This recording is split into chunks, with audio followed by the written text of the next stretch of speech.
जय हिंद। वंदे मातरम साथियों, मैं धर्मेंद्र रघुवंशी पुनः एक नए वीडियो में आप सभी का बहुत बहुत स्वागत करता हूं। साथियों, आज की इस वीडियो में हम बात करेंगे शासकीय कर्मचारियों की न्यूनतम पेंशन को लेकर। जी हां साथियों, वर्तमान में यदि हम देखें तो आप सभी को मालूम ही है, एनपीएस के तहत जो शासकीय कर्मचारी हैं उन्हें पेंशन का लाभ प्रदान किया जाता है, जिसमें संबंधित कर्मचारी का अंशदान निश्चित है। साथ ही साथ उनकी जो नियोक्ता है, चाहे वो राज्य सरकार हो केंद्र सरकार हो, उनका अंशदान निश्चित रहता है और उसी के आधार पर उनका जो न्यूनतम पेंशन है वह निर्धारित होता है।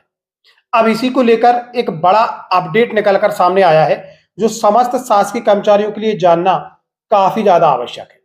आप सभी को मालूम ही है, समय समय पर एनपीएस के रिव्यू को लेकर विभिन्न समितियां गठित की गई हैं, जो इसका रिव्यू कर रही हैं और इसमें आवश्यक सुधार के लिए अपने सुझाव सरकारों को भेजेंगी।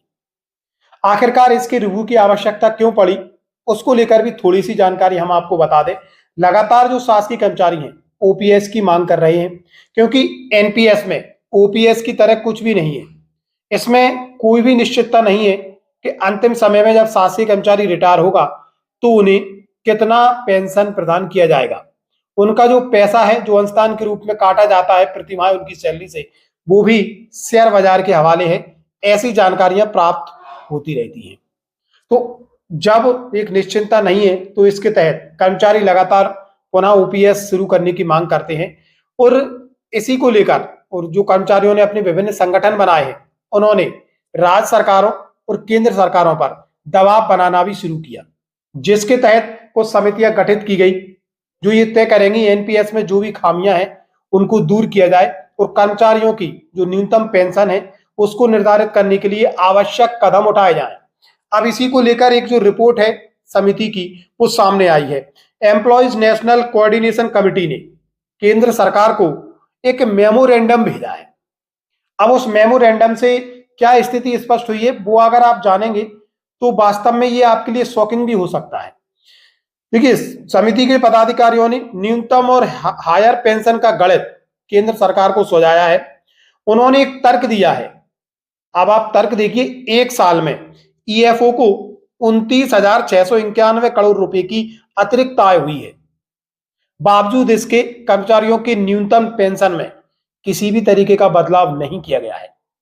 अभी भी अगर हम देखें तो जो शासकीय कर्मचारी रिटायर हो रहे हैं, पिछले 35 जो कर्मचारी रिटायर हो रहे हैं, तो उनमें 35% कर्मचारी ऐसे होते हैं जिन्हें माह का 700 या 1000 रुपए ही न्यूनतम पेंशन के रूप में प्राप्त होता है।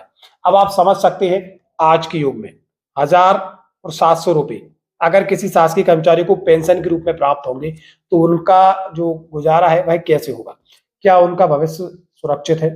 62 साल एक शासकीय कर्मचारी अपनी सेवाएं देता है सरकार के अधीन रहकर, और अंतिम समय में उसके लिए पेंशन जैसी कोई व्यवस्था नहीं है। एक एनपीएस है जिसमें कितना पैसा मिलेगा मिलेगा भी या नहीं मिलेगा, इसको लेकर अभी स्थिति स्पष्ट नहीं है।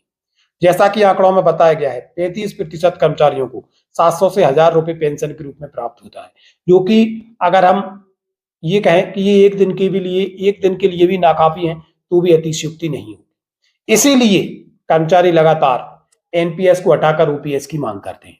आगे क्या कहा है, जो कमेटी के राष्ट्रीय उप महासचिव चंद्रशेखर परसाई और भीमराव डोंगरे ने ये बताया है कि 10 वर्ष से एक जो रिपोर्ट है वो पेंडिंग पड़ी हुई है, उस पर किसी भी तरीके का निराकरण नहीं किया गया है।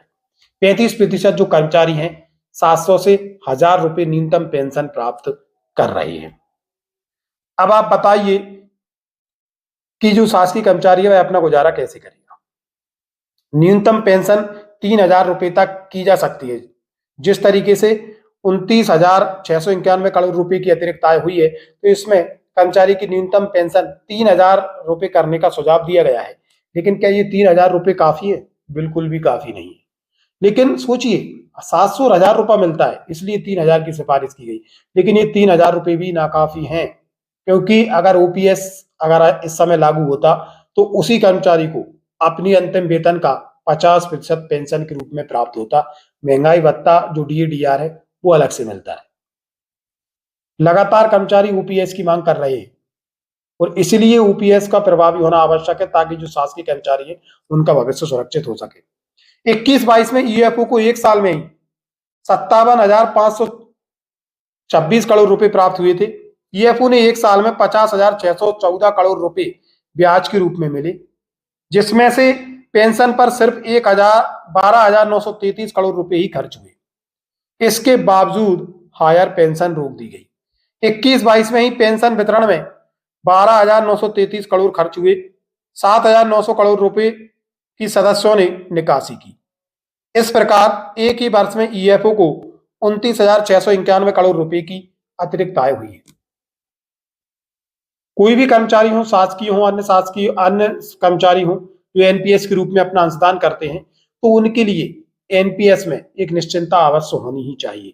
हालांकि कर्मचारी तो लगातार ये प्रयासरत है कि ओपीएस सरकार लागू करे, क्योंकि वर्तमान में यदि हम देखें तो लोकसभा चुनाव होने और आचार संहिता भी प्रभावी हो चुकी है, तो अब किसी भी प्रकार के निर्णय जो भी होंगे चुनाव के बाद ही होंगे, उसके पहले ये संभव नहीं दिख रहा है। और लगातार कमेटियां गठित की गई हैं, कमेटियों की तरफ से विभिन्न प्रस्ताव भी आए हैं, तो अभी तक उन प्रस्तावों पर भी कोई निर्णय सरकार नहीं ले पाई है। देखते हैं आने वाले समय में शासकीय कर्मचारियों को लेकर एनपीएस या ओपीएस में से क्या विकल्प के रूप में निकलकर सामने आता है, तो एनपीएस में क्या कुछ सुधार किए जाते हैं। साथियों, पेंशन से संबंधित जानकारी लगातार हम आपके बीच लेकर आएंगे। जो भी यथा स्थिति होंगी, वस्तुतः जो स्थिति होंगी वो आपके सामने रखने का प्रयास करेंगे। बारीकी से आपको ओल्ड पेंशन की जो वास्तविक स्थिति है उसे बताने का प्रयास करेंगे। एनपीएस की जो खामियां हैं वो आपके साथ जरूर शेयर करेंगे। यदि आप हमारे चैनल पर नए हैं तो इससे अभी जुड़ जाएं। जानकारी आपको पसंद आ रही है, अपने अन्य साथियों तक आप इसे शेयर कर सकते हैं। साथियों, ये था आज का महत्वपूर्ण अपडेट। मिलेंगे जल्दी नए अपडेट एवं नए टॉपिक के साथ। तब तक के लिए जय हिंद, जय भारत मित्रों।